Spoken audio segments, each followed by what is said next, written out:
baba yetu kwa namna ambavyo amepokea maono haya, na kama sio kuitikia wito huu tusingeweza kukutana hivi tulivyokutana. Kwa hiyo tunashukuru sana kwa sababu ya neema ambayo iko juu ya mtumishi wake. Yusufu alisema maneno haya ya kwamba Mungu amenipeleka mbele yenu kuwahifadhia masazo katika nchi. Kuna masazo Mungu ambayo ameyakusudia yawepo katika nchi, hasa katika eneo la ndoa na eneo la mahusiano mazuri katika familia. Na kama ambavyo Yusufu alisema, ninaamini kabisa ya kwamba Mungu alimpeleka Pastor Carlos baba yetu mbele kwa ajili ya kuhifadhi masazo katika nchi na kutuokoa kwa wokovu mkuu.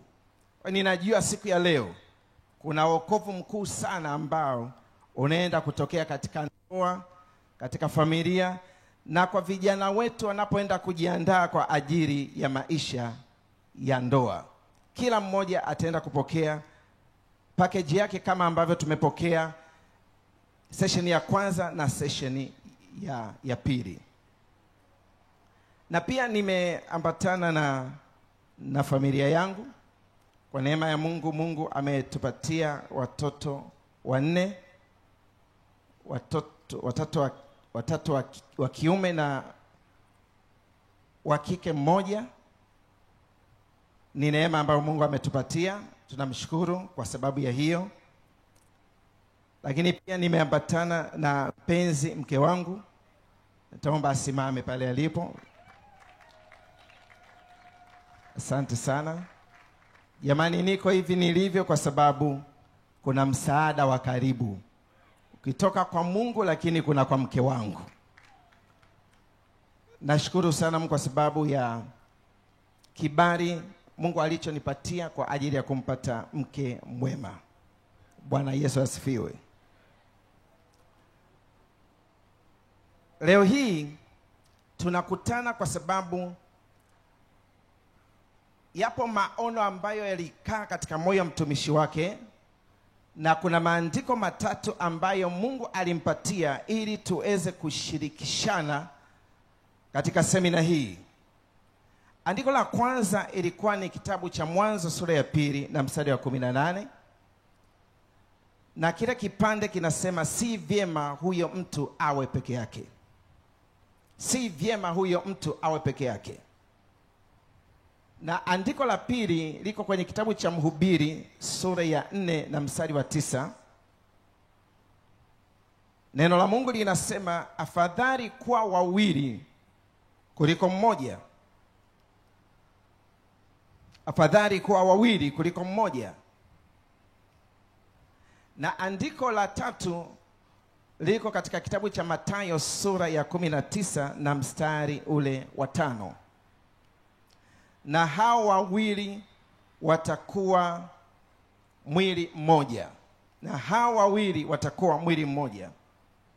Maandiko haya matatu au vipande hivi vitatu vya maandiko ndivyo ambavyo vinatupa mwelekeo mzima wa semina hii. Bwana alisema Mathayo 19 mstari wa 5, na hao wawili watakuwa mwili mmoja. Lakini unapoendelea mstari wa 6 na wa 7 na wa 8, maandiko matakatifu yanasema, hata wamekuwa si wawili tena bali mwili mmoja. Basi aliyewaunganisha Mungu mwanadamu asiwatenganishe. Aliyewaunganisha Mungu mwanadamu asiwatenganishe. Ni maamuzi ya kwenda katika mahusiano ya kuambatana daima. Sio maamuzi ya kuungana na kutengana, lakini ni kuambatana daima. Mwanadamu asiwatenganishe. Na wanafunzi walikuwa na maswali, kwa sababu katika kipindi chao Musa aliruhusu watu waweze kuachana. Musa aliruhusu taraka. Kwa hiyo wakachallenge ile statement ya bwana wao. Wakasema jinsi gani basi Musa aliamuru kumpa hati ya taraka na kumwacha. Anazungumza na mwanamume hapo, kwamba wanaume walikuwa wanaruhusiwa kutoa hati ya taraka na kuweza kumwacha mke. Bwana akawaambia hivi, Musa kwa sababu ya ugumu wa mioyo yenu aliwapa ruhusa kuacha wake zenu, lakini tangu mwanzo haikuwa hivi. Hebu naomba nisikie kusanyiko wote tukisema tangu mwanzo haikuwa hivi. Maana yake ni kwamba unapoingia kwenye ndoa sio kuungana kisha kuachana, sio kutengana, sio kupeana taraka tena. Ni maambatano ya kudumu. Ni maambatano ya kudumu. Lakini kitu ambacho unaweza ujiulize siku za leo, kwa nini kuna kuachana kwingi katika kizazi hiki? Kwa nini kuna taraka nyingi sana katika kizazi hiki? Kwa nini kuna watu wanaoana baada ya miezi mitatu, mwaka mmoja, miaka miwili, wana separate, baadaye wana divorce? Kwa nini inatokea hivi? Somo la kwanza tumelielewa vizuri sana. Sisi tulioamini tukishaingia kwenye ndoa ni moja kwa moja. Lakini sasa kwa nini watu wanaachana? Moja ya sababu ambayo ni ya dhahiri sana ni kwamba kuna vitu hatuvijui. Kuna vitu ambavyo sanile kabla ya kuingia kwenye ndoa hatuvijui. Hatujui mambo ya kufanya. Hatujui tukiingia kwenye ndoa tunatakiwa tufanyeje. Hatujui jinsi ya kuchagua. Kuna vitu ambavyo hatuvijui. Ignorance inasababisha ndoa nyingi sana siku za leo ziweze kuwa katika matengano na hatimaye taraka. Ndio maana mzaburi akasema maneno haya, nifahamishe nami nitaishi. Nifahamishe nami nitaishi. Nifahamishe nami nitaishi. Nitaishi kwa mafanikio ninapofahamishwa vizuri, ninapokuwa na taarifa nzuri, ninapokuwa informed. Nitaishi maisha ya furaha katika ndoa. Ninapoandaliwa vizuri kupitia mafundisho mazuri, nitaingia kwenye ndoa inayodumu. Mungu akubariki kijana ambaye uko mahali hapa, kwa sababu ninaamini baada ya semina hii hutakosea na utaingia katika ndoa ambayo ni ya kudumu na yenye furaha katika jina la Yesu Kristo. Kwa hiyo tunatakiwa tufanye maamuzi ya kufanya maandalizi muhimu kabla ya kuingia katika ndoa. Lakini mioyo yetu ikifichwa ufahamu, kama Ayubu alivyosema kitabu cha Ayubu sura 17 na mstari wa 4, kwani mioyo yao umeificha ufahamu, kwa hiyo hutawakuza. Moyo unapofichwa kujua, kukuzwa, ndoa iliyotukuka, yenye furaha, yenye amani, yenye utulivu, inakuwa haiwezekani katika maisha kama moyo unafichwa ufahamu. Kwa hiyo ninaomba katika semina hii ambayo tunayo, moyo wako usifichwe ufahamu. Na moyo wako ukifunuliwa ufahamu, ndoa yako baadaye itaenda kutukuzwa katika jina la Bwana Yesu Kristo. Sema amina. Kwa hiyo kwa nini watu wanaachana kirahisi? Kwa nini ndoa zinavunjika kirahisi? Ni kwa sababu kuna vitu ambavyo hawavijui. Na moja ya kitu ambacho binafsi ninaona ni shida kubwa sana ni vijana wanapokaribia kuingia katika ndoa, maandalizi wanayoyafanya karibu 70% ni maandalizi kwa ajili ile siku ya ndoa, kwa ajili ya nitavaa nini, ukumbi utakuwa vipi, MC atakuwa nani, ni yale mambo ya nje. Lakini kuna maandalizi ya kimaarifa ambayo mtu anatakia ayapate kabla hajaingia katika ndoa. Bwana Yesu asifiwe. Ukiandaliwa vizuri, ndoa yako itaenda kukaa vizuri. Hii semina inaenda kukuandaa na ndoa yako hatimaye baadaye itaenda kukaa vizuri katika jina la Bwana Yesu Kristo. Kwa hiyo Yesu akaulizwa, Musa aliamuru taraka, alitoa ruhusa ya taraka. Jibu alilosema akasema ni kwa sababu ya ugumu wa mioyo yao.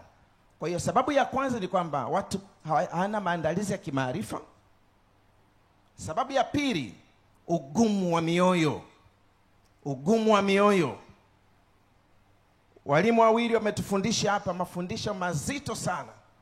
Lakini kama moyo wako sio mororo, kama moyo wako hauna upole, kama moyo wako hautaki kubadilika, kama kuna ukaidi katika moyo,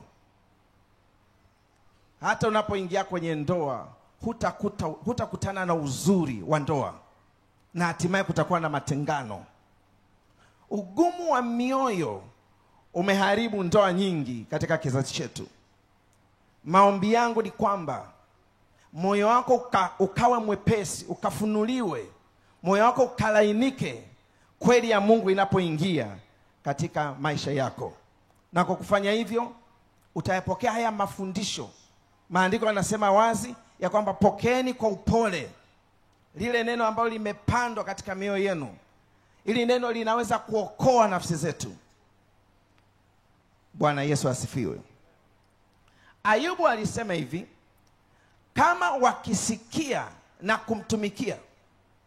Tafsiri zingine nasema kwamba kama watatii. Lakini kama watasikia na kumtumikia, watapisha au watapitisha siku zao katika kufanikiwa na miaka yao katika furaha. Ukikubali kusikia maelekezo na kanuni za kimungu kuhusu mahusiano hadi katika ndoa, maandiko yanasema utapisha siku zako katika kufanikiwa na miaka yako ya ndoa itakuwa katika furaha. Lakini anasema wasiposikia wataangamia kwa upanga. Maombi yangu ni kwamba kijana wetu hutaangamia kwa upanga kwa jina la Yesu Kristo. Naomba kwamba ndoa yako ukienda kule ndani isigeuke kuwa upanga. Ndoa yako igeuke kuwa mahali pa furaha na mahali pa mafanikio. Anasema kama wasiposikia wataangamia kwa upanga, nao watakufa pasipo maarifa. Tusipokuwa na maarifa tunakufa. Tusipokuwa na maarifa ndoa zetu zina amani katika ndoa zetu inakufa. Furaha katika ndoa zetu inakufa tusipokuwa na maarifa. Kwa hiyo tunatakiwa haya maarifa tunayopokea mioyo yetu iweze kuyapokea kwa upole, na kisha tufanye maamuzi ya kubadilika, ya kwamba kama kanuni inavyosema, kama ambavyo Mungu amesema kupitia mtumishi wake, maisha yangu ninataka niyanyoshe kupitia kile ambacho kimezungumzwa. Na ninakutangazia kwamba upanga hautaiangamiza familia yako kule unakokwenda. Kama uko na mimi nisikie amina. Moyo wako leo ninaomba uwe mororo. Kuna mfalme mmoja alikuwa anaitwa Josia. Josia alichukua ufalme katika kipindi ambacho nchi imevurugika kabisa. Baba yake na babu yake walikuwa wameharibu kabisa. Manase pamoja na Amoni walikuwa wameharibu kabisa. Lakini Josia alivyoingia katika kiti, ndipo kitabu cha Torati kikafunuliwa kwake. Hilkia kuhani akakifunua kitabu cha Torati. Kitabu cha Torati kikaonekana. Na siku ya leo kitabu cha Torati kimeonekana mahali hapa na kimefunuliwa katika maisha yetu. Kilipofunuliwa, alirarua mavazi yake na akatuma kwenda kuulizia kwa nabii, na nabii akasema yote yaliyozungumzwa katika Torati yataenda kutimia, lakini kwa huyu mtu ambaye amewatuma, kwa sababu moyo wake ulikuwa mororo, alitetemeka kwenye maneno yangu, siku zake zitakuwa za amani. Moyo wako ukiyatetemekea maneno ya Mungu na kanuni za kimungu, maisha yako yatakuwa katika amani. Muone mtu ambaye ana moyo unyofu kuelekea neno la Mungu. Muone mtu ambaye moyo wake umekamilika kuelekea kwenye neno la Mungu. Mwisho wa mtu huyo ni amani. Mwisho wa mtu huyo ni amani. Hata mimi ninakutabiria mwisho wako utakuwa amani katika jina la Yesu Kristo. Mwisho wako utakuwa furaha katika jina la Bwana Yesu Kristo. Ninaongea katika uzoefu. Baba, kuna kipindi nilisimama nikasema kwamba miaka 25, lakini ilikuwa ni miaka 25 ya huduma. Wakati ule nafikiri tulikuwa pale Diamond Jubilee, au tulikuwa pale Mbuyuni pale Don Bosco ya Mbuyuni pale ya Oysterbay. Ile miaka 25 ilikuwa ni ya huduma. Lakini tarehe 1 mwezi wa 7 kama ndoa tunatimiza miaka 25. Miaka 25, tarehe 1 mwezi wa 7 mwaka 2000 ulitufungia ndoa. Ndoa yetu ilifungwa. Na sasa hivi ni miaka 25 sasa. Katika miaka 25 nimejifunza kwa uzoefu, na ninaweza nimwambie kijana anatakiwa afanyeje ili ndoa yake iwe nzuri, kwa sababu kuna kitu ambacho Bwana amefanya kwenye maisha yangu. Ninaomba hivi, yule aliyefanya kwangu akafanye kwako katika jina la Yesu Kristo. Mungu asiye na upendeleo, basi akafanye kwako katika jina la Yesu. Tunapoishi kwenye ndoa, kwa mfano, hatufanyi maigizo. Maisha yetu ni aina moja.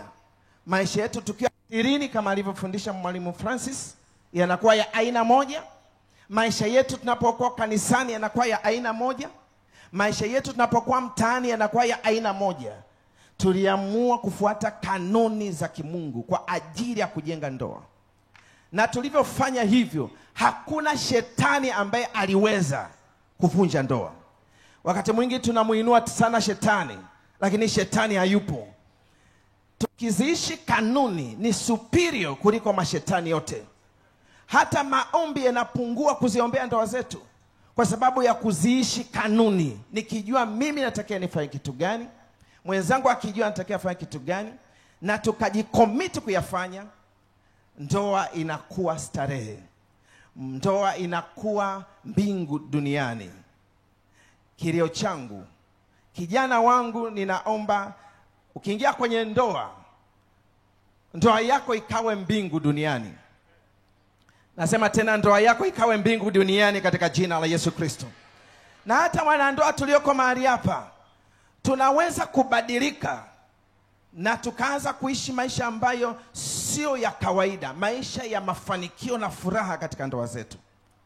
Kwa hiyo ninaomba kwa kipindi ambacho nimepewa kwa muda wangu, nitatumia vizuri sana. Nafasi nitazungumzia kwa habari ya nafasi ya mwanamume katika kujenga ndoa au kujenga maambatano ya kudumu katika ndoa. Nitazungumza kwa habari ya nafasi ya mwanamume katika kujenga maambatano ya kudumu kwenye ndoa. Nafasi ya mwanamume katika kujenga maambatano ya kudumu kwenye ndoa. Nafasi ya mwanamume. Nafasi ya mwanamume. Nafasi ya mwanamume. Katika yale maandiko matatu ambayo Mungu alizungumza na moyo wa baba yetu, ile Mwanzo sura ya 2 na mstari wa 18, si vyema huyo mtu awe peke yake.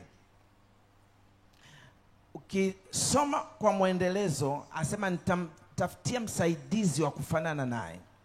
Na mstari wa 24 inasema hivi, kwa hiyo mwanamume atamwacha baba yake na mama yake, naye ataambatana na mkewe, nao watakuwa mwili mmoja. Mwanamume, men. Mwanamume. Ninatamani mchana huu wa leo watu wakaweze kujua mwanamume ni nani.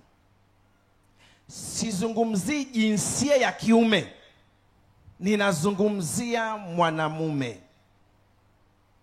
Mwanamume ni nani? Na huyo mwanamume akikaa kwenye nafasi yake, ninaomba kwa ajili ya vijana wetu hapa, ukijitambua we ni mwanamume,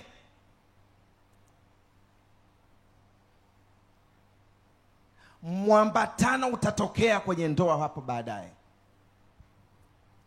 Mwanamume ni nani?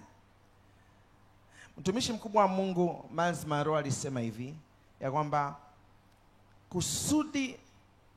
kusudi la kitu likifichwa au lisipojulikana, matumizi mabaya haiepukiki.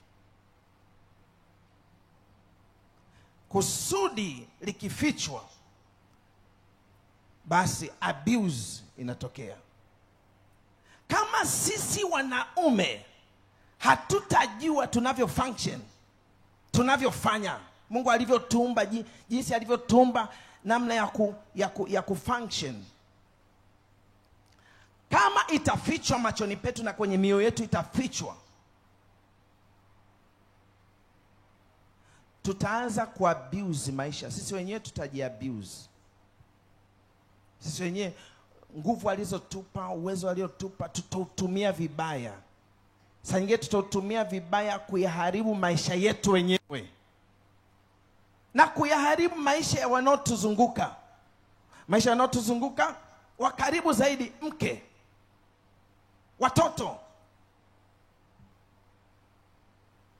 Mwanamume akikaa kwenye nafasi yake, ndipo utaanza kuona utulivu ndani ya familia, utulivu ndani ya kanisa, utulivu ndani ya jamii.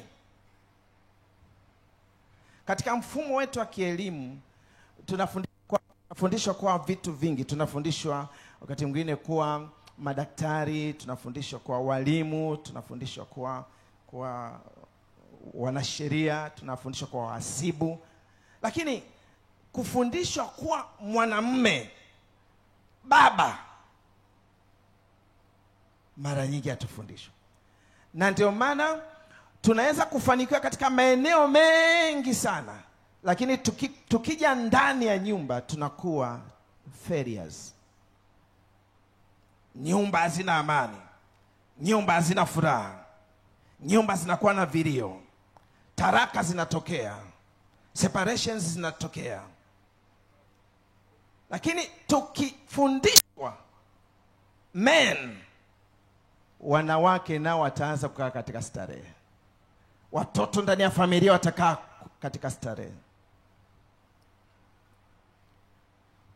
Kwa hiyo sizungumzi tu kwa habari ya mtu wa jinsia ya kiume, kwa sababu mtu anaweza awe jinsia ya kiume, lakini ile sifa ya kuwa baba, sifa ya kuwa man, sifa ya kuwa mwanamume anaikosa.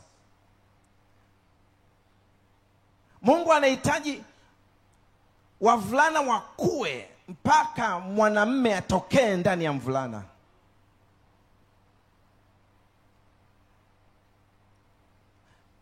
Mhubiri anasema hivi, ole wako nchi, mfalme wako akiwa. Tafsiri ya Kiswahili tumia kijana, lakini akiwa ni mtoto.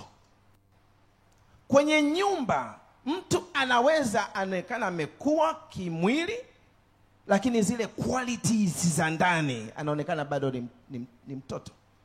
Na ndipo inakuwa ole wa ile nyumba, ole wa ile familia. Ninakutangazia kwamba ukienda huko kwenye ndoa, haitakuwa ole kwako kwa jina la Yesu Kristo. Nasema tena, haitakuwa ole kwako katika jina la Yesu Kristo. Mwanamume sio tu jinsia ya kiume. Mwanamume sio tu kwamba amerefuka akaanza kutoka na ndevu. Mwanamume sio tu kwamba anaanza kutoa sauti nzito ndio tayari yuko yuko tayari kuingia kwenye ndoa. Hapana. Zaidi, si kwamba akiwa tayari kuzalisha tayari yuko tayari kuingia kwenye ndoa. Unaweza uwe na uwezo wa kumzalisha binti, lakini bado wewe hujakuwa katika viwango vya kuwa baba. Kwa sababu kuzalisha ni jambo tu ambalo ni la kibiolojia. Sasa hata wanyama wanazalisha. Ninasema kweli. Kweli baba. Kwa hiyo ukisema mimi naweza kuzalisha, kwa hiyo unaweza kukute mtu amezalisha, anaitwa baba, lakini hata kujua baba ni nani yeye mwenyewe hajui. Kwa hiyo unakuta kuna mtoto anaitwa baba. Mungu anaenda kusahihisha mchana huu leo. Utaenda kwa mwanamume halisi katika jina la Yesu Kristo. Utakwenda kwa mwanamume ambaye katika jamii inakutegemea. Familia inakutegemea. Kanisa linakutegemea. Kwa hiyo ili kumuelewa mwanamume, nitamuelewaje sasa mwanamume? Je, nitaangalia kwenye filamu mbalimbali na jifunze wanavyofanya? Nitaangalia watu maarufu wanavyofanya? Ukishafanya hivyo tayari umeingia kwenye shida. Mwanamume alitokea wapi? Mungu amesema na tufanye mtu kwa sura yetu na kwa mfano wetu. Kwa hiyo ili mimi niweze kufanyika mwanamume, lazima nimwangalie mwanamume original, Mungu aliyeniumba. Kama uko na mimi nisikie amina. Nisikie tena amina. Kwa hiyo unapomgundua Mungu, unapomjua Mungu, unajijua wewe ulivyo. Unapomfahamu, unajifahamu wewe ulivyo. Kwa sababu tumeumbwa kwa sura na kwa mfano wake. Kwa mtu mwingine anaweza anza kusema, sasa nitamjuaje Mungu? Mungu yuko wapi? Ninajua ameziumba mbingu na nchi na kila kitu, lakini nitamjuaje? Ni rahisi. Yohana 1:18 inasema hivi: hakuna mtu aliyemwona Mungu wakati wote. Mungu mwana pekee aliye katika kifua cha Baba, huyu Mungu mwana amekuja kumfunua Baba. Kwa hiyo chochote ambacho umemwona Yesu amefanya, ndivyo Mungu alivyo. Jinsi alivyoitikia mambo, aliyohusiana na watu, jinsi alivyokuwa anazungumza, jinsi alivyokuwa anahurumia, jinsi alivyokuwa anashambulia dhambi, vyovyote vile ambavyo unamuona, ndivyo Mungu alivyo. Kwa hiyo tuna usalama kumfuata Yesu kama mwanamume ambaye ndio dira yetu. Baba alizungumza pale mwanzo. Sema na mimi amina. Sema moja akasema hivi, mwanafunzi wake mmoja akasema, tuonyeshe Baba, yatosha. Yeye akasema, nimekuwa pamoja nanyi siku zote hizi, Filipo, usinijue? Aliyeniona mimi amemwona Baba. Kwa hiyo unapomjifunza Yesu ndio mwanamume original, unaweza uchukue kutoka kwake na ukaanza kujijenga, na hatimaye ukaanza kuwa mtu wa kutumainika, mtu wa kuaminika, mtu wa kutegemeka ndani ya familia na ndani ya jamii. Kilio changu, Mungu akainue vijana ambao ni mababa kweli mahali hapa, kwa jina la Bwana Yesu Kristo. Bwana wetu kama alivyosema baba asubuhi, Bwana wetu hajaoa. Kristo hajaoa. Aliishi miaka 33, alikuwa ashamaliza kazi. Lakini hata alivyohusiana na wamama, kuna funzo kubwa la kujifunza. Alikuwa anahusiana na wamama free, alikuwa anawapenda, alikuwa kwa usafi wote, alikuwa anawasaidia. Siku moja alikutana watu waliomletea mwanamke aliyekamatwa katika zinaa. Kwa hiyo wasema Musa alituamuru tumpige mawe, wewe unasemaje? Kwa hiyo yeye aliinama, na kabla kuinama akasema asiye na dhambi awe wa kwanza kumpiga jiwe, na akainama na wakahukumiwa dhamiri zao. Mmoja baada ya mwingine akaondoka, na alivyojinyanyua hivi akamuuliza yule mama, wale waliokushtaki wako wapi? Washtaki wako wapi? Akasema sijui Bwana. Unajua Yesu alivyosema? Akasema hata mimi sikuhukumu, enenda zako na usitende dhambi tena. Yesu alivyokutana na mama mwenye shida, alimdefend, alimlinda asiharibiwe. Mwanamume wa kweli atamlinda mke wake. Mwanamume wa kweli hatamharibu mke wake. Tunahitaji wanaume wa kweli waweze kuinuka katika kizazi chetu. Wamama kama tuko pamoja nisikie amina. Maana ninajua hii itawasaidia sana. Yesu alivyohusiana na wamama, alihusiana, anatupa mwongozo. Ifike mahali ambapo naweza kuhusiana vizuri na mke wangu. Kuna wanawake wengi sana, naomba nisiwataje, lakini alihusiana na wanawake kwa namna ambayo ni sahihi sana. Kulikuwa na marafiki watatu wa Bethania, wale Martha, Mariamu pamoja na Lazaro. Sasa wakapata shida, Lazaro kakayo akafariki, na wakatuma taarifa Yesu akaje. Unajua walisemaje? Yule Martha alivyokutana na Bwana alisemaje? Alisema hivi, Bwana, kama ungalikuwepo hii shida isingetokea. Mwanamume wa kweli akiwepo, mwanamume wa kweli akiwepo, kuna shida zinazuiliwa zisitokee. Ukafanyike mwanamume wa kweli katika jina la Yesu Kristo. Nasema tena ukafanyike mwanamume wa kweli katika jina la Yesu Kristo. Unaingia ndani nasema baba amefika, kila kitu kinakaa vizuri. Baba amefika, kila kitu kiko vizuri. Kijana wangu nataka uwe hivyo. Ukiingia watu wasema baba ameshafika. Imeisha hiyo. Sikweli baba, imeisha hiyo. Kuna wakati walikuwa wanavuka ziwa, ilikuwa ni bahari wanavuka. Upepo ukawa mbaya. Yeye alikuwa amelala na wakawa katika hatari ya kufa kwa mujibu wa wanafunzi walivyosema. Kwa hiyo wakaenda kumwamsha. Alivyoinuka, alikemea ile bahari na upepo, na bahari ikanyamaza kimya. Mwanamume akiinuka kila kitu kitanyamaza kimya. Wanaume wa kweli wanainuka mahali hapa kwa jina la Yesu Kristo. Kila kitu kitanyamaza kimya. Akiinuka mwanamume wa kweli kwenye taifa letu, kwenye kanisa, kwenye familia, kila upepo unanyamaza na kunakuwa na shwari kuu. Ninaomba nizungumze kweli tatu kuhusu mwanamume. Kweli tatu kuhusu mwanamume. Katika muda wangu hapo uko mbele yangu, naomba nikuonyeshe kweli tatu kuhusu mwanamume. Hii itabadilisha maisha yako na mtizamo wako. Itasababisha ndoa zetu zikae vizuri. Kijana wetu utakuwa umeandaliwa vizuri. Utajijua. Tutaanza kupata mwanamume kutoka kwa mvulana. Kutoka kwa mtu mume tunaanza kupata mwanamume.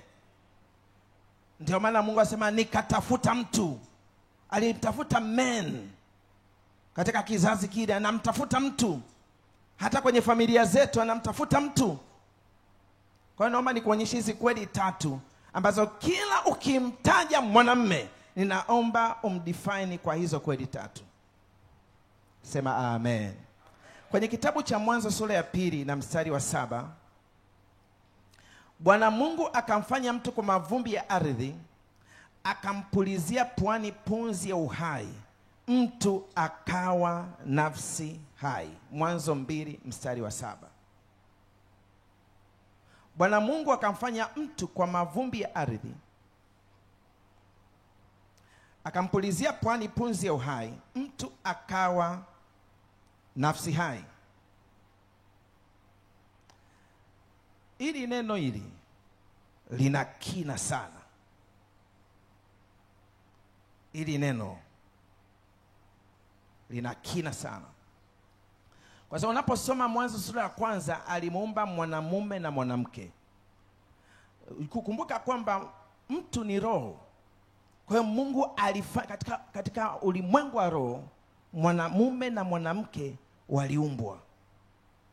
Lakini sura ya 2, kumwachilia hapa duniani, kumwachilia awe mwili, wa kwanza kumwachilia alikuwa ni mtu mume. Alianza kumwachilia mtu mume. Na Biblia haituonyeshi mtu mume alikaa kwa muda gani yeye mwenyewe, lakini kwa vyovyote ilikuwa ni muda mrefu. Kwa hiyo mtu mume ndiye alianza kuachiliwa, na baadaye akaachiliwa mtu mke. Sasa ina maana Mungu wetu hafanyi vitu kwa kufanya tu. Mungu wetu ni Mungu anafanya kila kitu kwa makusudi sana, kwa maana kubwa sana. Kwa nini alimtanguliza mtu mume? Mtu mume alimfanya wa kwanza. Sasa naomba nikwambie hivi, hata unapojenga jengo, kitu cha kwanza kinachotangulia ni nini, watu wa Mungu? Ni msingi, si eti? Kwa hiyo tuna usalama tukisema mtu mume ni msingi, ni foundation. Ni foundation ya familia, ni foundation ya ndoa, ni foundation ya jamii. Mtu mume, Mungu amejenga ndani mwake uwezo kama uwezo wa misingi ilivyo. Misingi inabeba vitu vizito. Misingi ndio inosababisha mambo yakae kwa usalama. Mwanamume akijijua kwamba mimi ni msingi katika familia, hata lile jengo litakaa vizuri. Lile jengo litakalojengwa litakuwa na usalama. Mwanamume ameachiliwa wa kwanza kama misingi, kama mzizi. Mzizi ambao unabeba mti. Mti unaweza kuzaa matunda, lakini mizizi inaenda kule chini kuweza kusababisha huu mti uweze kustawi. Mwanamume ana nafasi kubwa ya kusababisha ndoa ziweze kukaa vizuri. Mwanamume akijitambua, akijijua kwamba yeye ni msingi wa familia, kila kitu kitaenda kukaa mahali pake. Kwa nini nasema hivi? Kwa sababu kila tunachokifanya tunatakiwa tukiige kwake. Tunaambia kwamba yeye, Mungu wetu, anavichukua vitu vyote. Ni msingi. Mungu wetu ni msingi anayevichukua vitu vyote. Mungu wetu anavibeba vitu vyote. Mwanamume tumeumbwa kwa sura yake. Vile alivyo mfano, vile alivyo sura, sisi ndio tunatakiwa tuwe hivyo. Kwa hiyo anavibeba vitu vyote. Sisi tunapaswa kwa misingi ya kubeba. Ndivyo mwanamume alivyo.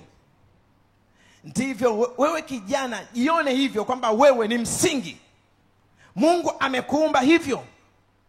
Kupitia wewe jamii itakuwa na usalama. Familia itakuwa na usalama. Jina la Bwana Yesu libarikiwe. Nyumba inapojengwa katika msingi ulio mzuri, hata mvua inyeshe, hata pepo zivume, hata mafuriko yapige, ile nyumba bado itaendelea kusimama. Bado itaendelea kusimama. Kwa nini? Kwa sababu imejengwa katika msingi ulio imara. Sema na mimi amina. Sema tena amen. Msingi ni mahali ambapo mvua, nyumba ikijengwa watu wanakimbilia waweze kujihifadhi. Upepo watu wanakimbilia waweze kujihifadhi. Mafuriko watu wanakimbilia waweze kujihifadhi. Nyumba iliyojengwa vizuri. Itakiwa wanaume wawe sababu ya nyumba kufanyika makimbilio ya amani. Hema ambayo ni ya amani na utulivu. Wanaume wanatakiwa wawe hivyo. Ninakuona ukiwa hivyo katika jina la Yesu Kristo. Wewe mwanamume, ninaona ukiwa hivyo katika jina la Yesu Kristo. Ndio maana anasema kwamba mwanadamu atakuwa kama mahali pa kujificha na upepo. Anakuwa tumaini kiasi kwamba watu wanajiona salama kumzunguka. Siku za leo wanaume wengi sio salama kuwazunguka tena. Wasichana wanapata shida wakiwakimbilia wanaume kama sehemu ya kujificha na upepo, sehemu ambayo ni usalama. Wale wanaume wanakuwa sio salama tena. Mungu anahitaji wanaume tufanyike salama, watu ambao tunaleta usalama katika jamii na familia zetu. Ninatamani kila mwanamume ambaye anasikia awe na wivu, kwa sababu ndivyo Mungu alivyotuumba. Wewe ni msingi. Watu wakiwepo kwako wanajiona wako salama. Bwana Yesu asifiwe sana. Bwana Yesu asifiwe sana, kanisa la Mungu. Lakini misingi ikiharibika, mwenye haki atafanya nini? Misingi haipaswi kuharibika. Kwa hiyo kama ni msingi, lazima tujue jinsi ya kujenga vizuri huo msingi. Mwanamume anatakiwa ajengwe vizuri ili msingi uwe imara, ili msingi uweze kubeba vizuri.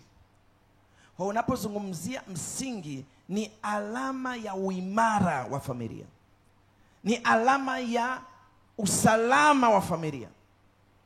Msingi mzuri ni alama ya kudumu mahusiano, kwa sababu huwezi kuweka msingi mbaya ukatarajia kwamba ili jengo litadumu milele. Kama ni msingi mbaya, hilo jengo litakaa kwa muda na litaharibika hilo jengo. Lakini mwanamume akijengwa vizuri, maana yake ni msingi ukimaanisha muda mrefu. Mwanamke akiingia kwenye familia ana uhakika kwamba hii ndoa ni ya kudumu. Kuna wengine ambao akiingia kwenye familia wana wasiwasi, sio itavunjika kesho. Kwa hiyo hata kwenye kitchen party zao wanapeana akili, wanasema wenyewe. Ukiingia uwe na akili. Uwe na akili. Chukua vitu. Wengine wanaiba. Jenga. Fanya biashara kwa siri. Hujui kwamba kesho itakuwaje. Ukiona hivyo, mwanamume bado hajadhihirisha nafasi yake kama msingi. Mwanamume akidhihirisha nafasi yake kama msingi, huyu mama atajiona yuko salama, na ndoa iko salama, itadumu daima. Jina la Yesu libarikiwe. Msingi unamaanisha uwezo wa kushikilia. Unaweza ushikilie jengo refu. Jengo linaweza lifike mawinguni, na watu wanaokaa kule wasiwe na wasiwasi, kwa sababu ya msingi ulio imara. Jina la Bwana libarikiwe. Msingi unamaanisha habari ya kuwajibika. Mwanamume anatakiwa aonyeshe kuwajibika. Ana uwezo wa kukabiliana, ana uwezo wa kuhimili, ana uwezo wa kubeba, ana uwezo wa kuitikia majukumu. Mwanamume ni msingi. Msingi unamaanisha mambo ya kina. Msingi waga unaenda chini sana. Mwanamume lazima awe na kina katika mambo ya kiroho, kina katika hekima, kina katika maarifa, kina katika tabia njema.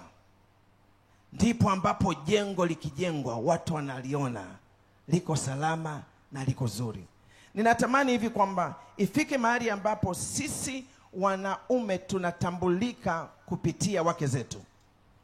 Watu wakituona sisi wanaweza watusifu kwa sababu ya wake zetu wanavyoonekana. Mke wako alivyo inakuonyesha wewe mume ukoje, kwa sababu maandiko yanasema wazi kwamba mwanamke ni utukufu wa mwanamume. Unaweza uone jengo zuri sana linalopendeza, lakini liko vile kwa sababu ya msingi ambao umetulia vizuri. Mwanamume akikaa vizuri, ndipo ambapo mke na watoto wanakaa kwa amani na wanafanikiwa katika haya maisha.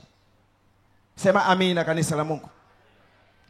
Mwanamume anatakiwa awe anawajibika kama Adamu. Hatujui aliwajibika kwa miaka mingapi, lakini aliendelea kufanya kazi. Aliendelea kufanya kazi. Na mimi ninaomba ile passion ulionayo,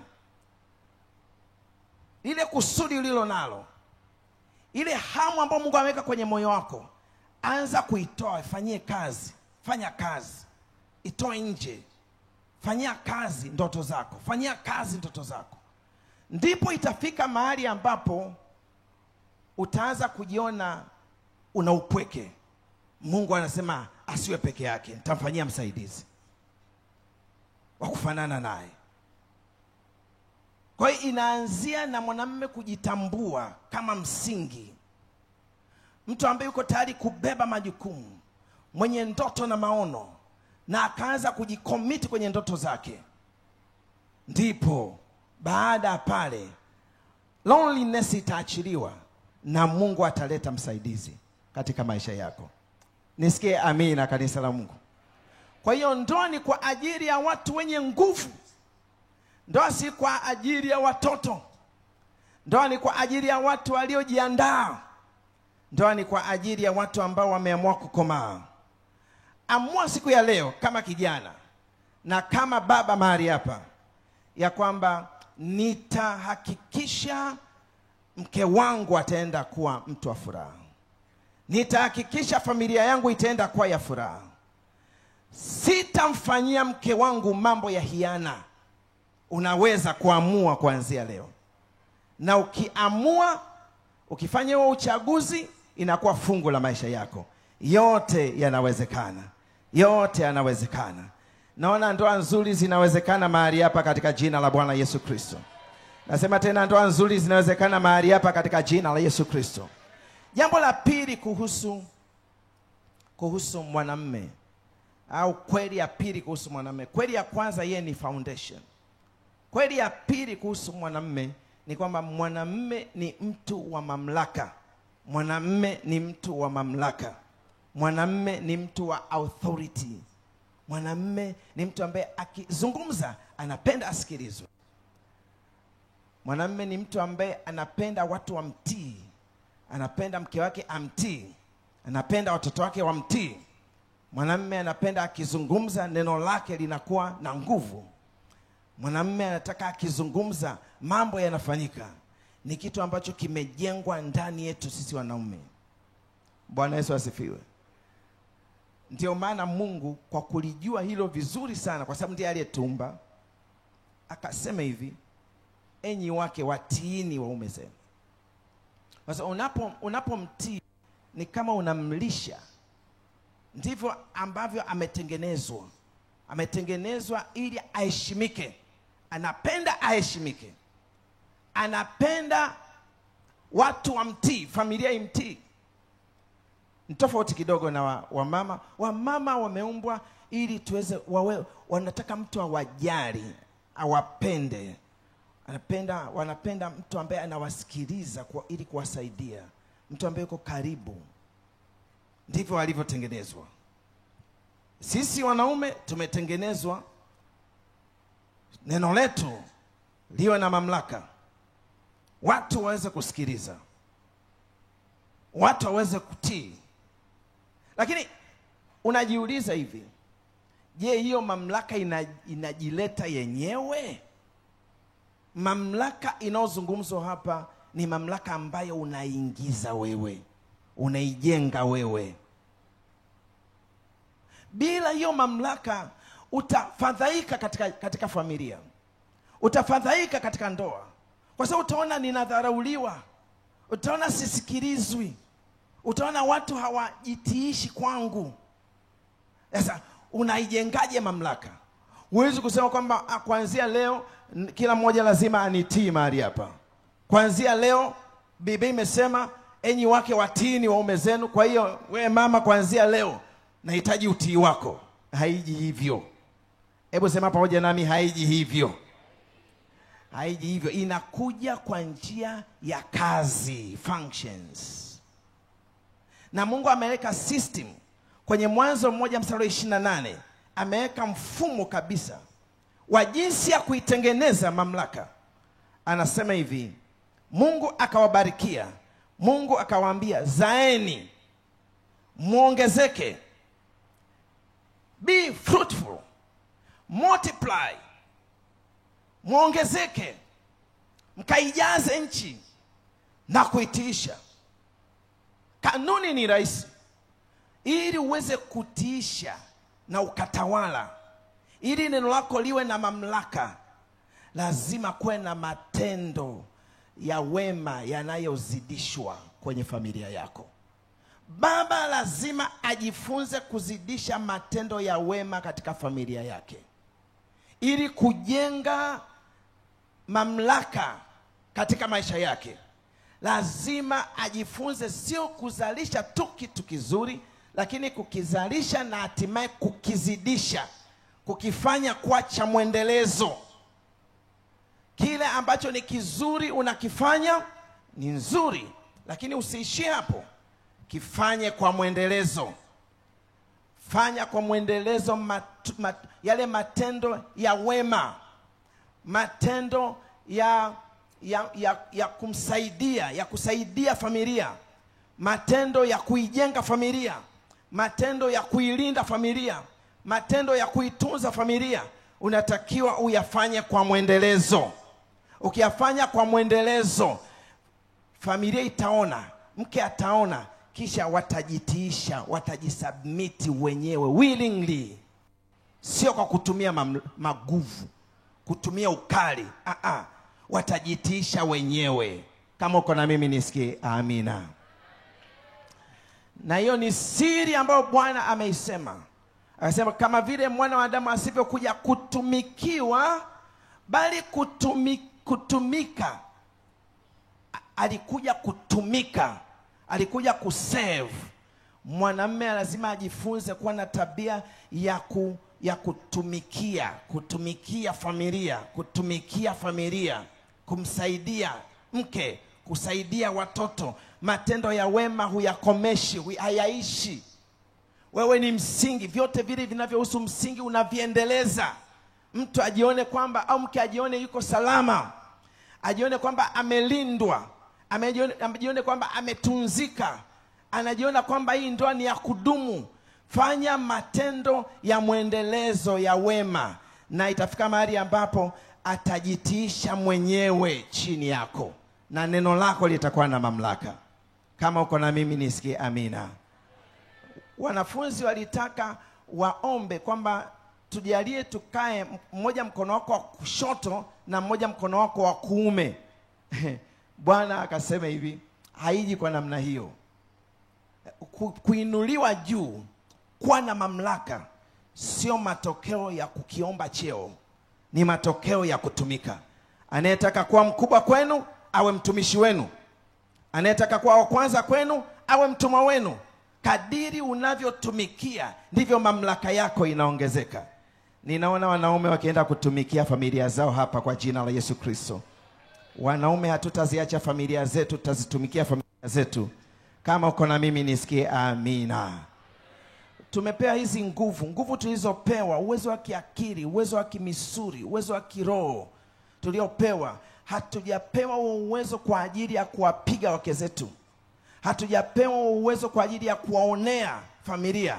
Tumepewa uwezo kwa ajili ya kuwatumikia na kufanya familia iwe mahali bora zaidi. Ukifanya hivyo, maisha yako na maisha ya ndoa yako yatakuwa ya mafanikio na yatakuwa ya furaha katika jina la Bwana Yesu Kristo. Nisikie amen. Kuna mfalme mmoja alienda kumlilia nabii wa Mungu. Kwa hiyo nabii akamwambia, fungua dirisha, piga mishale. Akapiga mshale, akasema ni mshale wenye kushinda. Kisha akamwambia, chukua mishale, piga. Akapiga chini, wa kwanza, wa pili, wa tatu, akaacha. Yule nabii akamkasirikia, akamwambia, ungepiga mara 5 au 6 ungeshinda kabisa. Maana yake Mungu anataka ufanye kwa mwendelezo, ndio utakuwa na mamlaka ya kudumu katika familia.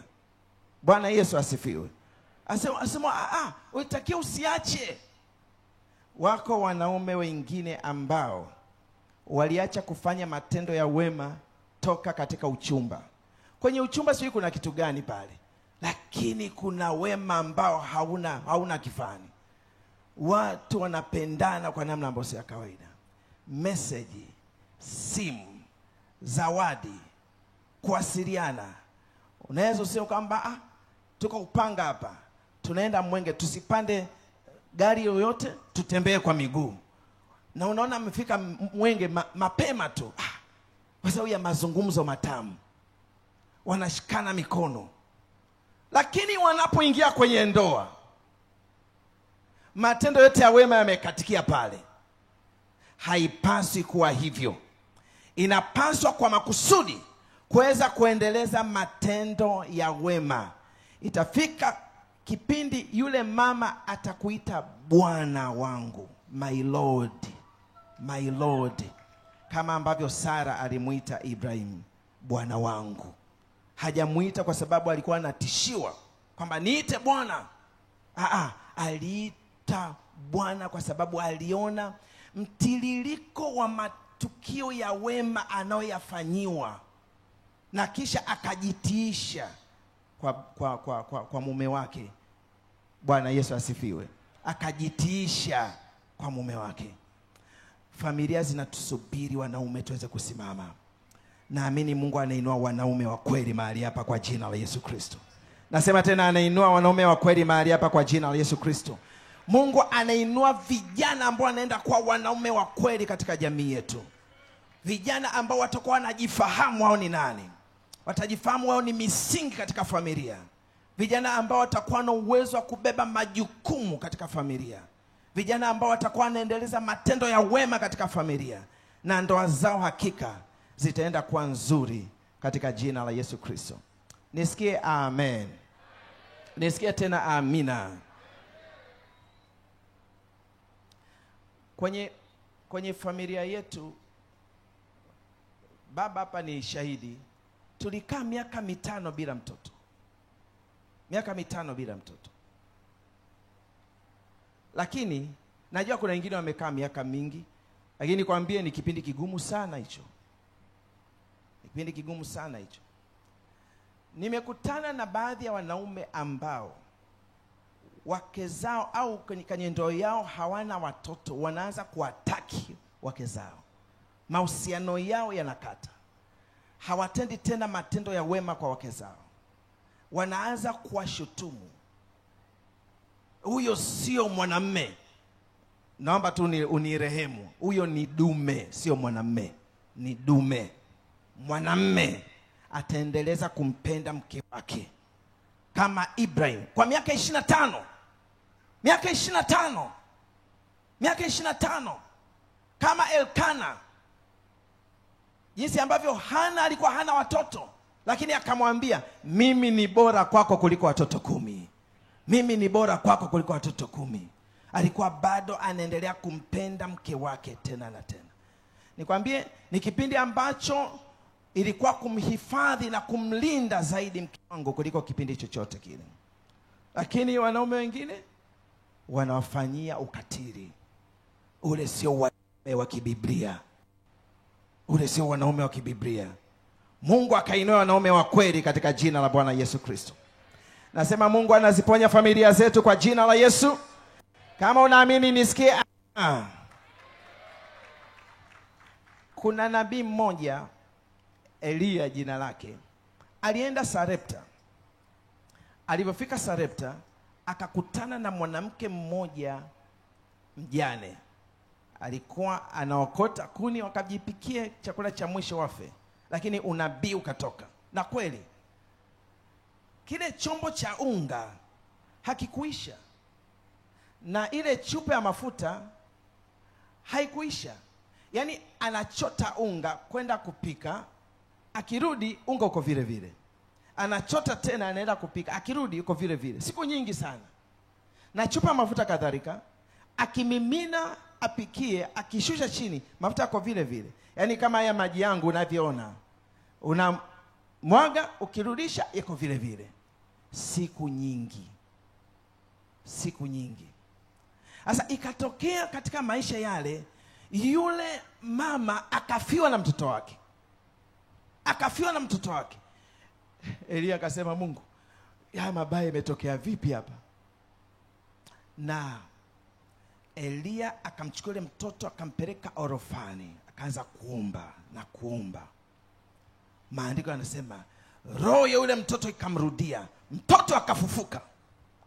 Elia akamchukua yule mtoto akashuka naye orofani, kisha akampa mama yake, akamwambia, tazama mwanao yu hai. Tazama mwanao yu hai. Kitu ambacho kilinishangaza ni sentensi aliyosema yule mama. Akasema hivi, mwanamke akamwambia Elia, sasa najua kwa wewe ndiwe mtu wa Mungu. Yani siku zote hajui kwamba ni mtu wa Mungu. Lakini alivyoona mwendelezo wa mambo mema, mwendelezo wa msaada, mwendelezo wa kupokea msaada, ikafika mahali ambapo yeye mwenyewe akasema, sasa ninajua wewe ni mtumishi wa Mungu. Akajitiisha. Sasa ninajua wewe ni mtumishi wa Mungu, na kwa neno la Mungu katika kinywa chako ni kweli. Unaweza utumie kanuni kutenda matendo ya wewe. Saa nyingine unaweza utende, anaweza sema huyu anaigiza au ni kweli, huyu anamaanisha au ni kweli. Lakini ukiendeleza kutenda na kutenda na kutenda, anaangalia mwisho anasema hii sio maigizo, hii ni kweli. Sasa willingly anajitiisha na analitii neno lako. Neno lako katika kinywa ambacho neno lako katika kinywa chako linakuwa kweli katika maisha ya mke wako. Tengeneza mamlaka, utafaidi ndoa. Mwanamume anahitaji atembee katika mamlaka. Mamlaka unaitengeneza. Mamlaka unaitengeneza. Itengeneze mamlaka kupitia kuitumikia familia yako, na ndoa yako itakuwa nzuri katika jina la Yesu Kristo. Kama uko na mimi nisikie amina. Hiyo ni kweli ya pili kuhusu mwanamume. Kweli ya tatu, naomba nikamalizie kuhusu kweli ya tatu kuhusu mwanamume. Kweli ya tatu kuhusu mwanamume. Kweli ya tatu kuhusu mwanamume. Mwanamume anahitaji mfano. Mwanamume anahitaji kuiga. Mwanamume anahitaji, alizungumza nafikiri ni Mwalimu Francis, mwanamume anahitaji mentor, anahitaji kiongozi. Mwanamume anahitaji mtu ambaye anaweza amwangalie na anaweza ajifunze toka kwake. Mwanamume ameumbwa kwa namna ambayo anahitaji kuiga. Mwanamume akiwa peke yake hakuna anayemfuata. Mwanamume anakuwa ni mtu hatari na sio baraka tena. Mwanamume anatakiwa awe imitator. Mwanamume anatakiwa aweze kuiga mtu sahihi. Na akiiga mtu sahihi ndio anajenga ule msingi wake unakuwa mzuri sana. Msingi lazima ujengwe kwa materials ambazo ni nzuri, imara, bora. Kwa hiyo mwanamume anahitaji amwangalie mtu na kuweza kukopi. Na ndivyo ambavyo Bwana wetu alituelekeza. Na ndivyo maandiko yanavyosema, tumeumbwa kwa sura na kwa mfano wake. Hatujatokea wenyewe tu. Hatujatokea from nowhere. Kuna mahali ambapo tulitokea. Hapo mahali tukipangalia, tunazidi kuwa bora zaidi kama wanaume ndani ya jamii. Bwana alivyokuja, Bwana alivyokuja alisema maneno ambayo niliyashangaa kwenye kitabu cha Yohana. Sehemu moja akasema hivi, mwana hawezi kutenda neno mwenyewe ila lile ambalo amuona Baba analitenda. Sehemu nyingine akasema, mafunzo yangu si yangu mimi ila ni yake yeye aliyenipeleka. Kila wakati alikuwa anaangalia Baba yukoje na anachukua kile cha Baba. Mwanamume akipata mahali sahihi pa kuangalia na akaanza kufuata na kuiga, mwanamume anaujenga msingi wake juu ya, anatumia materials ambazo ni sahihi kuweza kujenga msingi wake. Na mwanamume anakuwa mtu salama, na mwanamume anakuwa mtu wa kutumainika ndani ya familia, na mwanamume anakuwa baba ndani ya familia, baba wa hakika ndani ya familia. kwa sababu kuna mtu ambaye anamfuata, kuna mtu ambaye anamuiga. Jina la Yesu libarikiwe. Anasema hivi, mimi sifanyi neno kwa nafsi yangu, ila kama Baba alivyonifundisha ndivyo ninenavyo. Kwa hiyo kazi yake kubwa ilikuwa ni kumkopi Mungu, kumuiga Mungu. Mungu yukoje, Mungu anafanyaje, ndipo ambapo anajenga maisha yake juu ya picha ambayo anaiona mbele yake. Kila mwanamume, moja ya kazi kubwa ya kila mwanamume ni kila siku kumuiga Kristo, kila siku kumkopi Kristo, kila siku kuangalia Kristo anasemaje, anaenendaje, anafanyaje, kisha unavifanya vile katika maisha yako. Ndio mtu wa kumuiga katika maisha ya mwanamume. Ninaomba vijana wetu hapa na wote ambao wananisikia, kama hujamjua huyu Kristo, ni wakati wa kumjua huyu Kristo, ili uweze kuwa na mtu sahihi wa kumuiga, ili uweze kuwa na usalama katika maisha yako. Ukiiga wengine utaharibikiwa. Kristo ndio wa kumuiga, ndiye aliyetuumba, yeye ndiye anajua tunatakiwa tuweje, na akaja kutuonyesha kwamba yeye ni mfano, akaishi kwa mfano. Tunatakiwa tumuige yeye, na tukimuiga yeye, usalama utatokea katika ndoa na familia zetu. Nisikie amen. Kwa hiyo ni kazi kubwa ya kila mwanamume ya kufanya ili ndoa zetu ziwe nzuri. Anasema tukimtazama Yesu. Sehemu nyingine anasema kwamba sivyo mlivyojifunza Kristo. Kristo ni wa kujifunza, tunataka tujifunze tena na tena maisha yake, tujifunze tena na tena maisha yake, na Mungu wa mbinguni atasababisha ndoa zetu ziwe imara. Sema amen. Lakini kama hujafika mahali ambapo unaweza uwe na ujuzi wa kumkopi Kristo moja kwa moja, ujuzi wa kumuona yeye, kwa sababu unatakiwa kila ukisoma maandiko unatakiwa umuone Kristo. Lakini kama huna ujuzi wa kumuona hivyo moja kwa moja, huaga Mungu anatuwekea watumishi ambao wamemjua Kristo. Unaweza uyaangalie maisha yao na kisha uyaige maisha yao na uwe salama. Mwanamume anatakiwa awe na mchungaji, awe na mentor, awe na baba, mtu ambaye unaweza uyaangalie maisha yake na kisha uyaige ile maisha yake, na unakuwa salama. Paulo alisema katika Wakorintho wa kwanza 11 mstari wa kwanza, Biblia habari njema inasema, niigeni mimi kama mimi ninavyomuiga Kristo. Niigeni mimi. Kwa hiyo kuna mambo ambayo tunaweza tuione kwa watumishi walio karibu na Kristo na tukayaiga maisha yao kama wao wanavyomuiga Kristo au wanavyomfuata Kristo. Alisema kwenye Wafilipi sura ya 4 mstari wa 9, mambo mliojifunza kwangu, mlioyapokea na kuyasikia na kuyaona kwangu, yatendeni hayo, na Mungu wa amani atakuwa pamoja nanyi.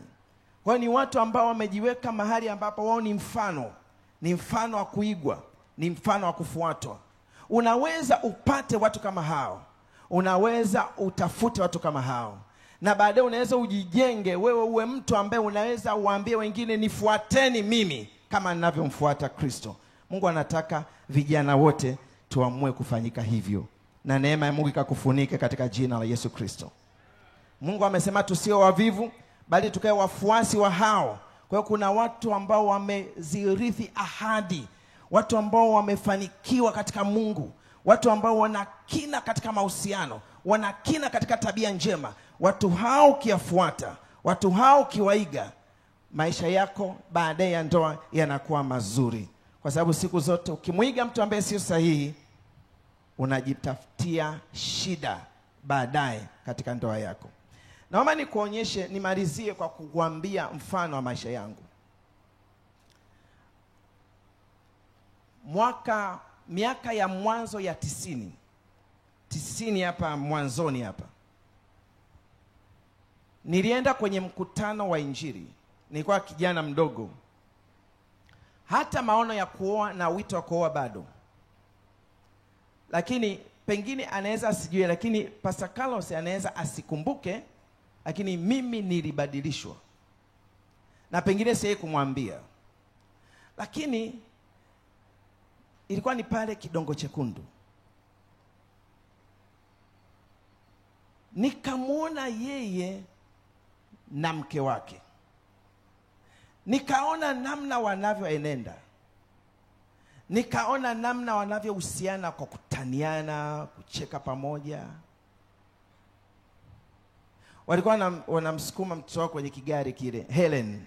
Alikuwa ni mdogo kabisa. Nilivyoangalia, nika-admire maisha yao. Nikasema hivi, nikienda kuoa nitakuwa na ndoa nzuri kama ile niliweka nadhiri. Ndoa yangu itakuwa nzuri kama ile. Kwa sababu tunatoka kwenye mazingira ambayo baba na mama huoni wakitembea pamoja, kumshika mkono ni kitu kama kosa la jinai sijui. Baba anatangulia, mama anakuja nyuma. Yaani mambo ya ajabu, ni kitu ambacho ndio nakiona tokea ninakuwa hivi.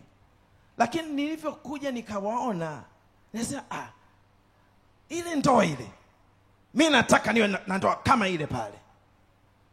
Kijana, inawezekana hata sasa hivi huna maono ya kuoa, lakini unaweza uamue kwamba ndoa yangu nataka iwe kama vile. Na Mungu bariki, mwaka 2000 yeye mwenyewe akaja kunifungishia ndoa.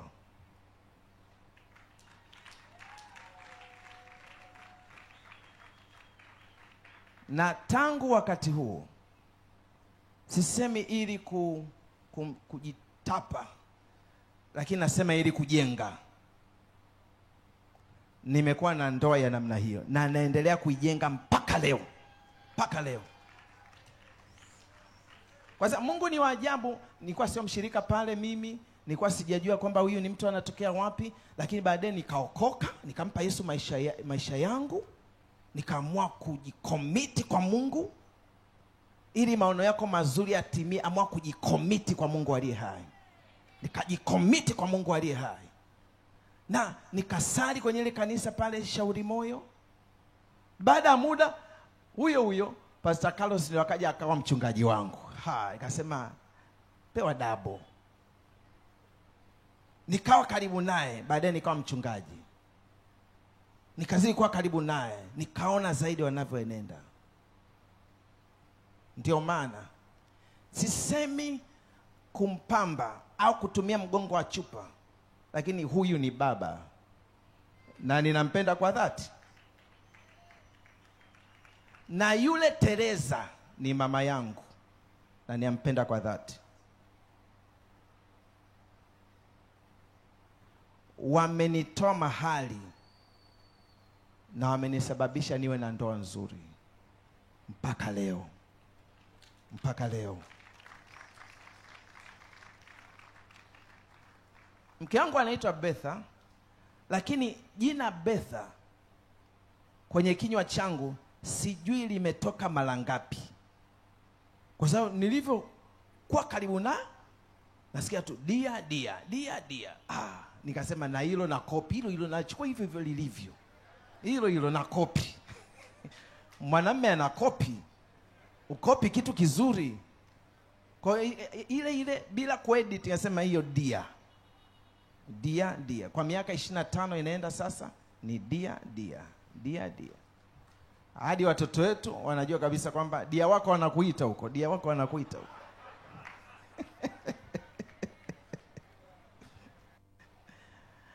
Mwanamume ana kopi. Naomba nikuulize, unamkopi nani? Unamfuata nani? Nazungumza kwa masikitiko, lakini mtumishi mmoja mkubwa alifuatwa na kijana wake. Kaambia, baba, naona mke wangu ananisumbua, unanishaurije? Akaambia, hebu kaa hapo. Okay. Unakumbuka mama yako aliyepita Si alikuwepo hapa? Ndio, baba alikuwepo. Yuko wapi sasa hivi? Ulishamwacha. Alafu nikafanya nini? Ukaoa mwingine. Sasa unasubiri nenda ukaoe tena.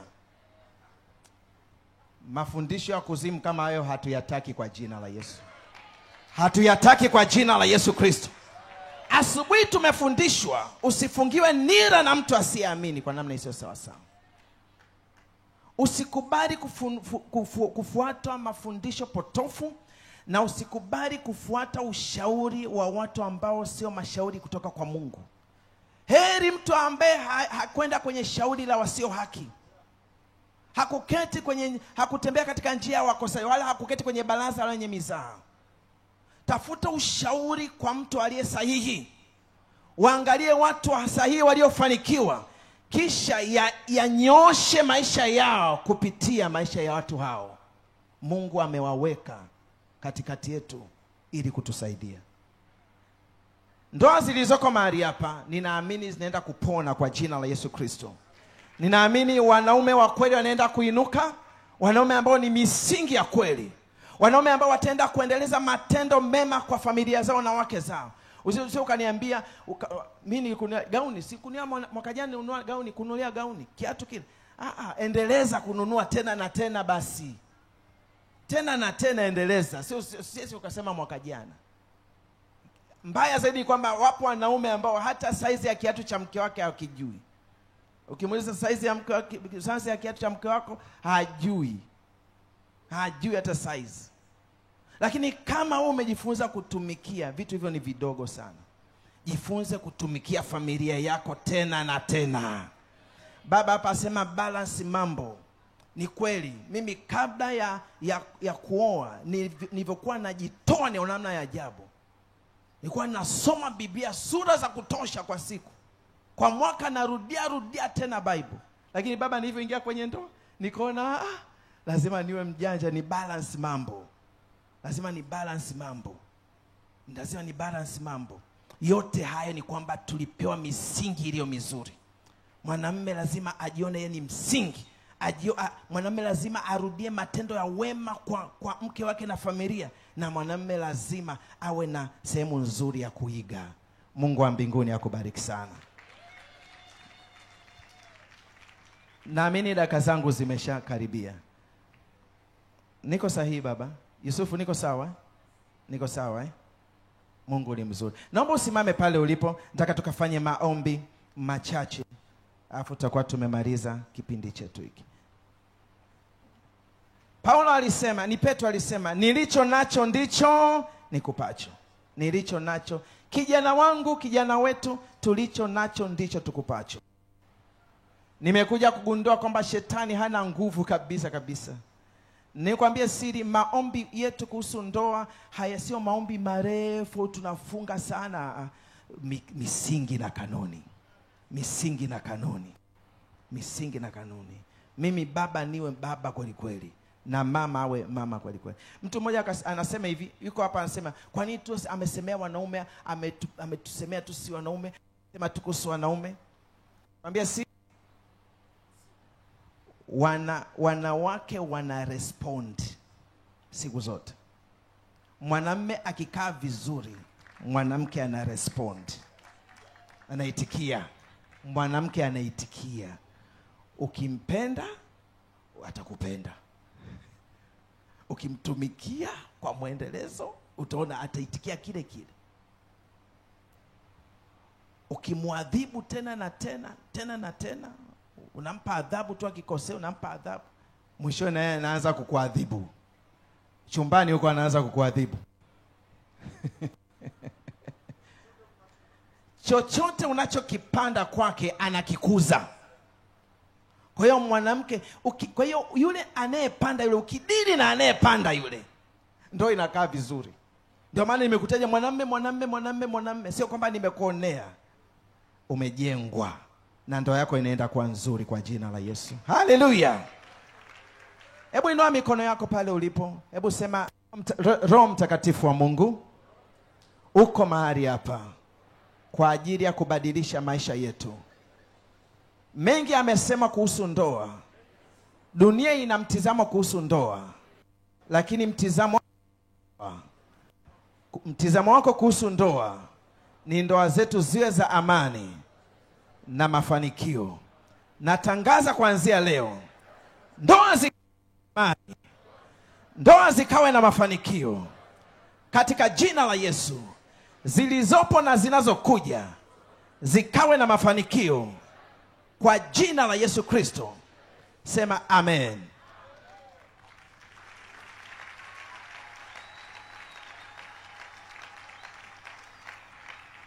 Naomba niombe kwa ajili ya vijana wote wa kiume. Vijana wote wa kiume, nyosha mkono pale ulipo na kuona wewe ni baba mzuri ujaye kwa jina la Yesu Kristo. Wewe unaenda kuwa baba mzuri. Dunia inamhitaji baba, familia inamhitaji baba, familia inamhitaji men. Wewe unaenda kuwa mwanamme kweli kweli katika familia. Usiige mambo ya upotofu. Mwige Kristo kuanzia leo. Kwa hiyo ninaomba neema juu ya maisha yako. Yule Mungu aliyenionyesha Pastor Carlos miaka 92 na mwaka 2000 nikaja kuoa, miaka 8 baadaye nikaja kutimiza ndoto zangu za kuoa. Mungu aliyenisaidia, Mungu akakusaidia kwa jina la Yesu. Roho Mtakatifu, ninaomba kwa ajili ya vijana wote wa kiume mahali hapa. Wewe ni Mungu unayesaidia. Ni Mungu ambaye unatafuta wanaume. Wakisimama vizuri, jamii yetu imepona. Wakisimama vizuri, familia zimepona. Wakisimama vizuri, taifa letu limepona. Inua vijana na wanaume hawa katika jina la Yesu Kristo. Neema kuu na ikawafunike. Neema kuu na ikawa juu yao. Hawatapotea kwa jina la Yesu Kristo. Mipango ya giza kinyume chao imevunjwa. Kila mashauri ya kuzimu kinyume chao yamefutwa. Lakini shauri lako juu ya maisha yao, natangaza linasimama milele katika maisha yao. Na natangaza wamebarikiwa kwa jina la Yesu. Kupitia vijana hawa na wanaume hawa, wanawake wanaenda kuishi maisha ya amani, maisha ya furaha, maisha ya mafanikio. Ikawa hivyo Baba, katika jina la Mungu Baba na Mwana na Roho Mtakatifu, tuseme amen. Mungu wa mbinguni awabariki sana, ninawapenda. Weka makofi mengi mengi, haleluya. Ongeza tena makofi mengi. Vijana na akina baba, sijasikia miluzi mingi. Wamama na mabinti, sijasikia